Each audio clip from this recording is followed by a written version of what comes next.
Welcome to the Devoted Way podcast, all about magic and miracles with me, Sora Schilling. It's time to hone in on your intuition, become artful, respectful, and nuanced with your relationship with energy, and live life based on your design. Your unique blueprint encoded with stardust from the ethereal realm and blood from those that have come before you.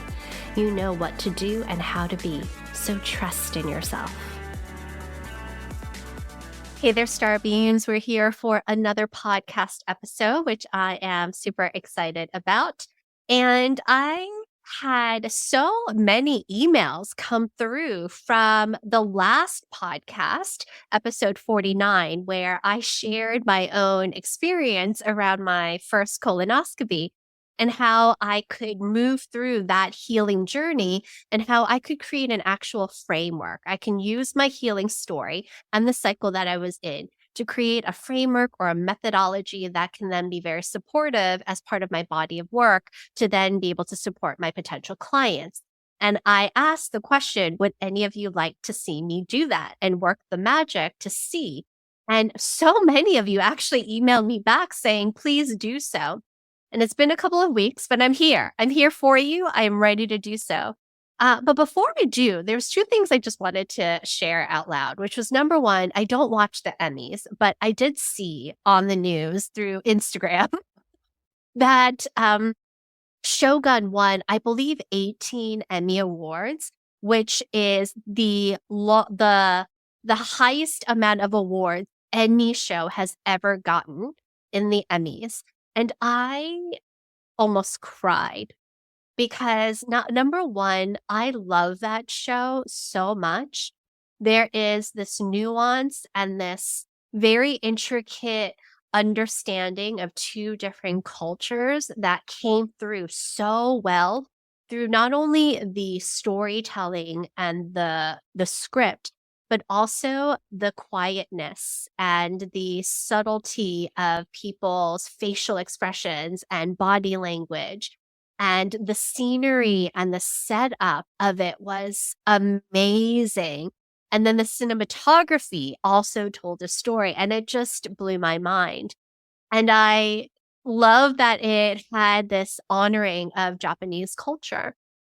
And not only that, there is this beauty around the entire first season is basically essentially at the end of the day about a poetry contest. Now, when you think about Shogun, you think about all the other things, right? You think about the war and all the violence and stuff, but at the purest sense, it's a poetry contest. And the poetry that comes through, again, was so heartfelt and I don't know. I just love it so much. And it's also a show that Eric and I actually came together to watch each episode at a time. And we really are very connected with things to watch together. And so there's just a specialness to it. I'm just so excited for each of these folks. And just to see, even in the Emmys, the fact that there was so much more diversity just really warmed my heart. So that's just one side note that I wanted to share. The other side note is that very soon there will be a series that will be popping up on Substack for Devoted Way. And it'll be a series that's specifically focused on the magic within your business. It'll be, I believe, about 13 different rituals to help support you in really honoring the magic within your business. And so that's something that will be coming and introduced through Substack, probably another 2 weeks or maybe even in a week. So I just wanted to let you know that. And it stems from me having done Magic Within Your Business as a 13-day challenge all the way back in 2017. And today I had this inclination to go back to my old email address, to my old content, to kind of just take a look at what's there, just to remind myself of where I am now and the journey I've taken. And I saw this and I had a spreadsheet. I had it legitimately organized and I went through it and I said to myself, gasping, oh my gosh, this is beautiful and good. Usually we often go through things and we're like, oh, these things should have been better. Look at me back in the day. But that wasn't the case. I mean, sure, there's shifts that will be made, but it was an honoring of where I was and that I can now look back and see my genius and my brilliance and love myself back then during a time even when I was second guessing myself so much and life was really, really hard and I just didn't know. I just didn't know where I was, what I was doing, anything. I didn't know myself. And so it was so beautiful to witness that and watch it, see how it might come back into the space.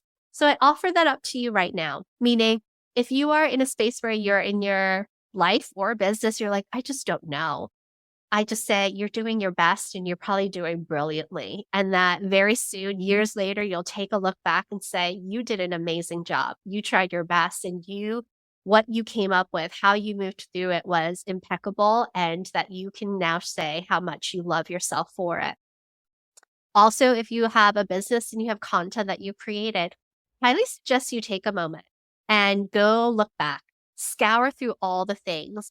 You might find yourself feeling really cringy about doing it, but there's going to be some golden nuggets there and a space of just awe at what you were able to do back then and what you can do now. And for me, I have to say, back then too, we didn't have all the great tools that we have now. So legitimately, things took a lot longer. There was a lot more involved in it. And so just even knowing that made me so appreciative of where I am now. All right. So with that being said, let's go ahead and go through my healing journey around my colonoscopy and how I can create, and I will show you how I can create a framework. In this example, I created a 10-step framework based on my healing journey. So number one, I say go ahead and listen back to my healing journey in episode 49, just so that you can get an overview, but also you can continue to listen because I will share here. All right. So the first thing I shared was around the realization that I had to prepare for my colonoscopy. And it was really uncomfortable because I didn't know what I didn't know, and that there was this immense amount of self-care that I would need to do in preparation. And so as soon as I scheduled it, I gathered all the necessary supplies and I printed out the instructions. And to soothe my nervous system, I gave my space time to adjust and I read the directions over and over and over again because I was worried that I was going to miss a step. And of course, my perfectionism that I still have in me wanted an A plus. I wanted to know at the end of this that I did exactly what I was supposed to make sure that the test that was going to be done was done in the clearest way. And so it helped me just honor my energetic system, right? So what happened here as an overview was preparation and anticipation. That's what happened. So what's the key insight in this, right? The key insight in here was that whether it's a medicine or a medical procedure or a big project that you have as a spiritual entrepreneur, that setting yourself up ahead of time is going to soothe your nervous system. And it reminds you that you can have control over certain parts. Not everything, but there's certain things that you can control, and that's going to help you feel better. So the journey number one is preparation and anticipation. So if you know you're in that space, welcome. You're in that first phase of a healing cycle, let's say, okay? All right, the second thing that happened with me was I overcommitted. So I had scheduled a colonoscopy and I scheduled myself to teach the same day. So I was going to have the colonoscopy and then hours later I was going to teach. And at first I thought I could handle it, right? I was like, got this, no problem. I can do a lot and I can easily hold space. So move onward, we're doing this. But as we got closer, my intuition was really just tapping me on the shoulder, being like, Sora, you got to address this. You got to look at this. And I finally listened. And so I called up and I said, listen, this is what's happening. And they said, oh, no. That is not going to work because by the time you get home, all you're going to want to do is go to bed. There's no way you will be able to function. And so therefore, we need to reschedule. So what I noticed was I wasn't going to listen to my intuition. I thought I knew what I was doing and I've got this. I've got myself together here. I got myself in check. And then intuition was like, no, I feel like there's something there for you to take a look at. Listen to me. And I chose to listen. I chose to then call, ask for some information and support. And then I said, fine, you're right. I will shift and change the schedule around. So Key insight here, number one, divine timing. There's something called divine timing, and you will be able to listen if you allow yourself to be able to do so. And that divine timing works in mysterious ways. And so could we be open to that magic, to the nudges, to that intuitive whisper? And then if we say yes to it, things align itself effortlessly. And so trust in those key nudges. So that's the lesson. That's the key point. So what is this healing phase number 2? Trust your intuition. So we're now at preparation and anticipation, healing journey, chapter 1. Chapter 2, trust your intuition. So what happened next in my colonoscopy? Well, as the days to the procedure got closer, I started to feel totally untethered. I was like, where am I? What is happening? I was half in my body, half out of my body. I was so nervous. I didn't know what was going on, but I knew that things were going to be okay. So I honored my feelings. And even though I had to lead a 3-day training prior to the weekend prep, instead of resisting, instead of saying that everything was okay, instead of showing up and being like, love and light, love and light. I don't need anyone to know that there are things happening in me. I'm just going to pretend like everything is okay. Instead, I was myself. And I used my own tension and discomfort and the honesty of what I was moving through as part of the experience, sharing with them what was happening with me, weaving in the lessons together, allowing them, my students, those that were participating in the 3 days, to share with me their tips. So we were all in it together. There was no hierarchical nature. So that's what we did. So the key insight here is sometimes we have to hold space for others, right? If you are a life coach or an entrepreneur or a healer, you might have shit going on in the background and you are still helping your clients. You can do the both ands. And so you might be having your human experience and you have this incredible ability to hold space for others as well. So whether you're feeling half in and half out, that's going to be okay. It's part of the journey. Most importantly, it's accepting it that can bring in compassion. And so therefore, what is healing journey chapter number 3?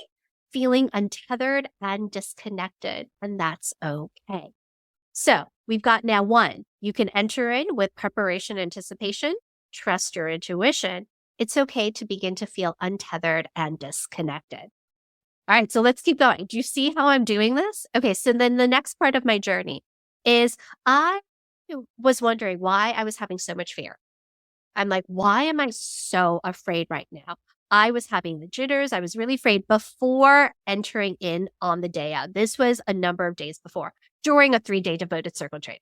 And so every day I was wondering, why am I so nervous right now? Why do I have such fear? And I was voicing it up to my folks inside of devoted circle training. And I said to myself, I asked myself deep and meaningful questions to get to the through line, because that's one of the things we talk about in devoted circle training. What's my through line here? What's the thing that's really causing this tension? And a memory surfaced. And what I noticed was the true fear I had around this entire experience was having, for the first time in my life, an IV being placed in me. That was the fear, not any other thing, but that particular process of this entire thing. And that was tied to something deeper. What it was tied to were these memories of me sitting in a hospital room over and over again with my mother hooked up to an IV. And this has happened since I was quite young. And so therefore, during her heart surgeries, I noticed that I now have this fear based on my mom. So the key insight here is that when we go beneath the surface, we discover what the root of the fear is, we find where we're emotionally connected, and then we're ready to heal that shit. And so therefore, our 4th phase in our healing cycle in this particular example is going deeper into your fears. So then finally, after sharing my fears openly and with my community, they showed up, they supported me, they helped me see what the root of the issue was. And so there was encouragement and beautiful tips and just a loving resonance that happened. So the key insight here was that when you are vulnerable and you ask others for help, there's incredible support that's provided, both with other people and from internally within you. So lean into your other people for support. So 5th phase is the power of vulnerability and community support, right? When you are vulnerable, you can find that place of support. All right. So what happened after that? Now I knew. I was like, oh my gosh. So I paid attention to my coping mechanisms. And I realized that not all of them were bad, right? I noticed myself would put things into categories. That coping mechanism, bad, Sora. These, good. There's no good or bad. It's simply being aware that your body and your emotional and mental state needs some support. And that's what that coping mechanism was.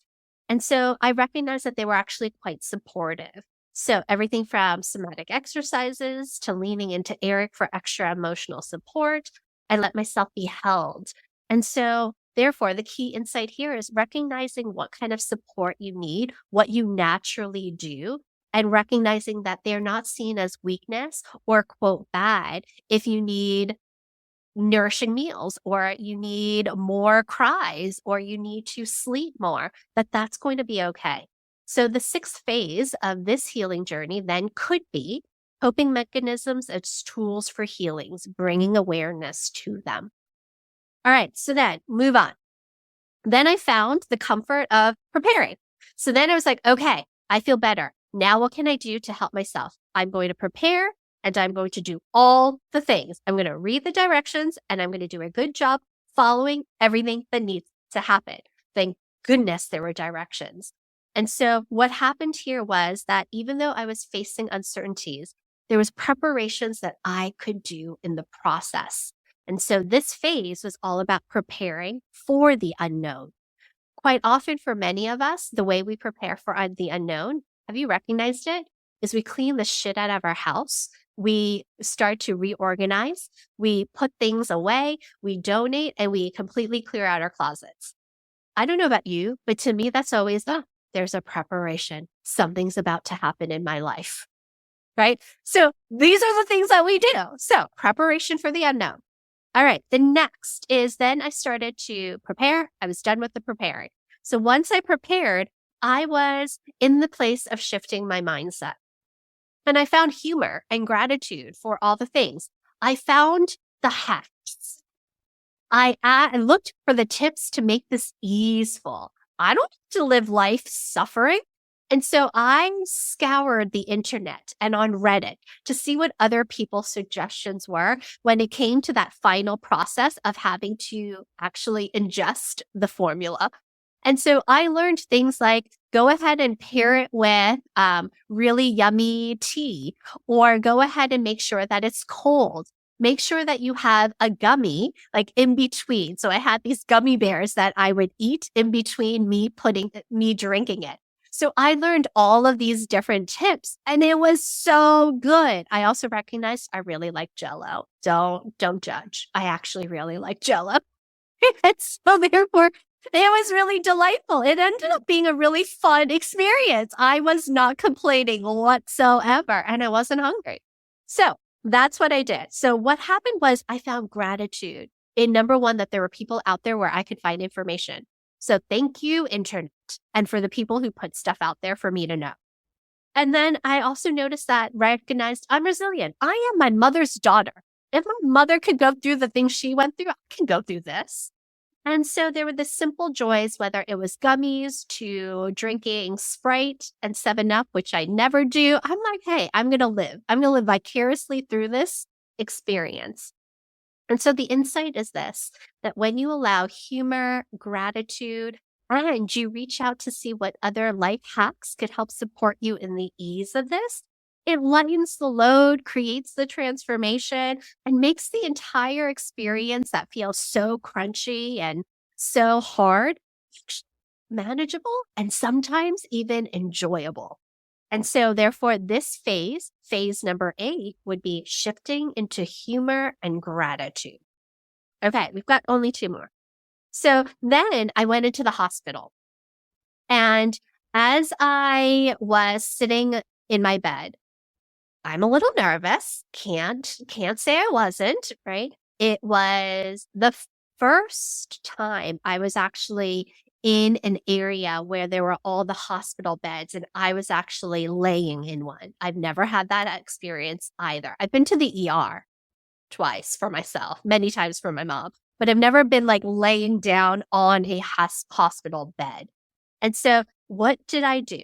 Because of course, I thought we were going to go in within 15 minutes and there was a little bit of a delay and it was going to be another 45. Okay. I'm like, okay. So instead of being just with my nerves, what could I do?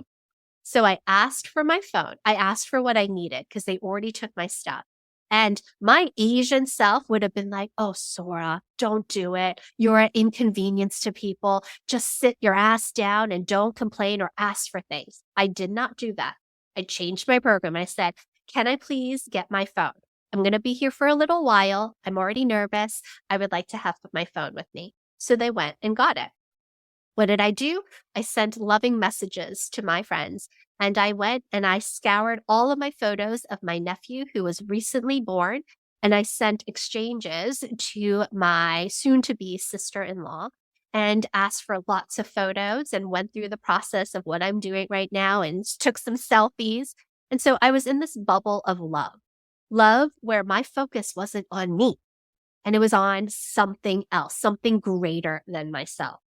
And so therefore, everything melted away. I didn't even notice my IV in my arm. And so therefore, everything started to feel better. So the key insight here is when fear arises, tap into love, the frequency of love that's greater than yourself, whether it's the love of the collective, love of your fur baby, love of your own children or children of your friends' children's, just love that's something greater, right? Where that you can put so much energy and effort into so that you can expand and you can begin to diffuse some of that energy. So phase 9 is tapping into love beyond myself. The final chapter, the final conclusion of this healing cycle is embracing excitement and curiosity. And so how did I do that? Well, the way that I did that was I began to recognize that when I was now in the space of love, that all of these things were new. I was having a new experience left and right. I was in a hospital bed, which actually was quite comfortable, by the way. So I was noticing that. And then I was noticing that they put a blanket and they were asking me if I wanted or needed anything. I was noticing that people were being very supportive and I was very grateful for that. I noticed that the IV was okay, but when I lifted my arm, it would feel a little weird, but not too bad. And so I was just kind of playing with that. And then they started to roll me. I was like, I'm being rolled into like an emergency room. This is so new. And I have seen TV shows where people's like cameras are up to the ceiling. I'm like, oh, I'm seeing it through my own eyes. And then we entered into what was kind of like an operating room. And there were 3 people and the anesthesiologist was like, I'm about to put the thing in. And I was like, this is new for me. And then I looked around and I said to everyone, I'm kind of excited. This is all really new. And then I passed out. Right. And then I came to, and I was in the hospital bed in that waiting area. And I was like, it's over. What in the world? Oh, and then I dreamed. And I was just dreaming all these incredible dreams. And so I just felt grateful that I wonder, because I was in this loving, expansive space, that when I went under, that frequency carried me into this alternative dream-like reality that was so soul nourishing. Oh my gosh, I felt like I had maybe 25 years of rest from that experience. And then I came through and I just felt like I was funny. Right? And so therefore, remembering that the key insight here is that when we tap into curiosity, even when we are stepping into the unknown, that it could help serve us really tap into the magic and embrace the excitement. So that was my healing journey, right? I told you a personal narrative of me in my one experience that was a week long that happened for my colonoscopy.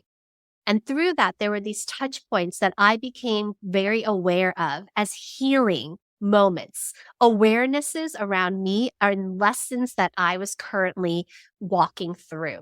Being aware through your sacred witness allows you to see these key lessons and key moments even when you're in it. So then once you do that and you know those key lessons, when you map them out, you notice that it creates a healing cycle. That healing cycle can become an incredible framework. So if you think about this as a life coach, let's say you are a coach for Asian millennials who are in the process of deconditioning their patterns based on their lived experiences with parent immigrants, and they are ready to claim themselves back. I'm being really specific here. Okay. Or what if you were a life coach that specifically worked with people who are in a cycle of deep ancestral discoveries to help lay down to rest woundings that have them people please, right? So I'm being very specific, but it could be anything really. So based on knowing that, right? If we consider that, number one, they come to you because they are starting to become aware.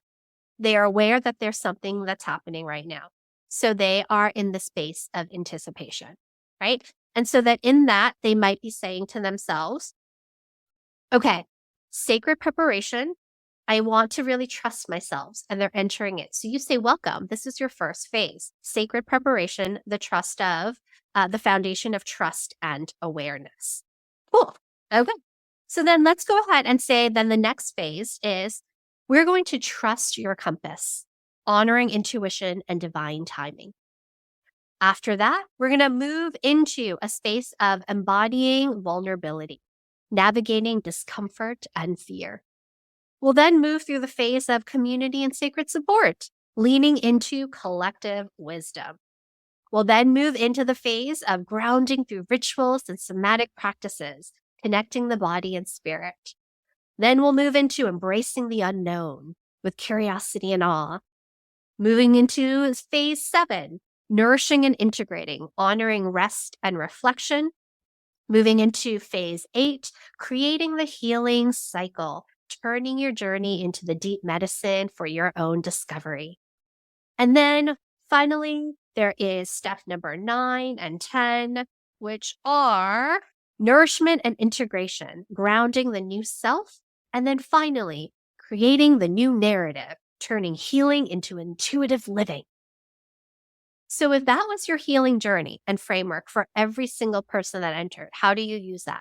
You can create a course that has 10 modules. You can create a retreat where they're moving through that whole different phases within 3 days, 5 days, 7 days, 1 day. You can create a 10-part meditation.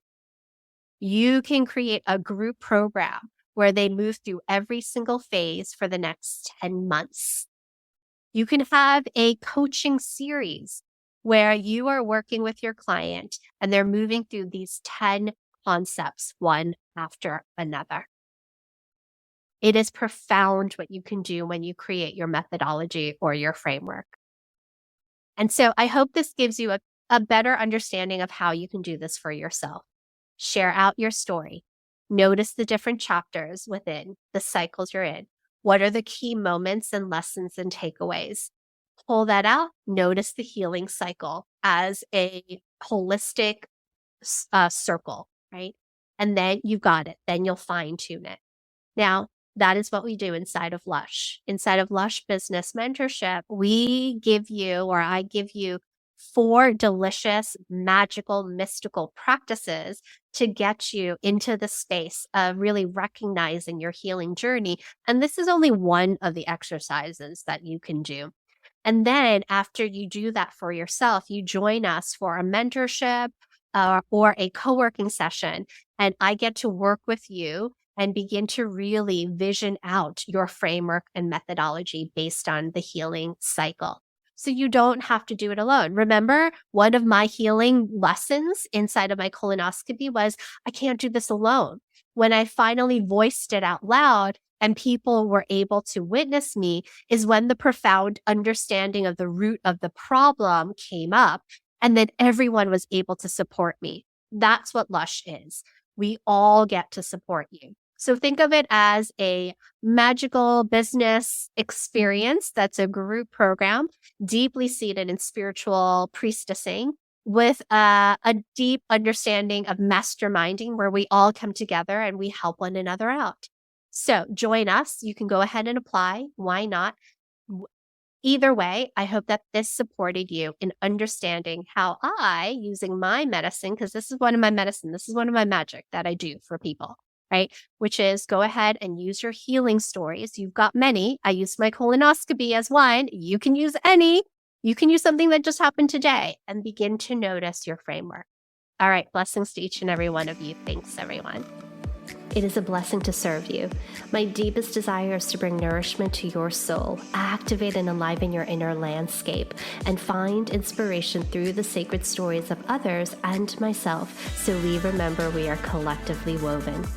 If you would like to learn more about mysticism, spiritual devotion, magic and intuition, sacred leadership, business practices, and devoted energy coaching, please make sure you subscribe to Devoted Way podcast. As I continue to serve, may I humbly ask for a sacred exchange. I would be so appreciative if you would write a love note, otherwise known as a review. Share the episode with your friends and community members, and engage with me on Instagram at Devoted Way. If you have any questions you desire to be answered on Devoted Way podcast, please head over to devotedway.com and send me an email. Stay sacred and discover your path and join the Devoted Way. May magic and miracles occur in your life every day as you co-create a synchronistic new world with the Great Mother. Until next time, this is Sora Schilling.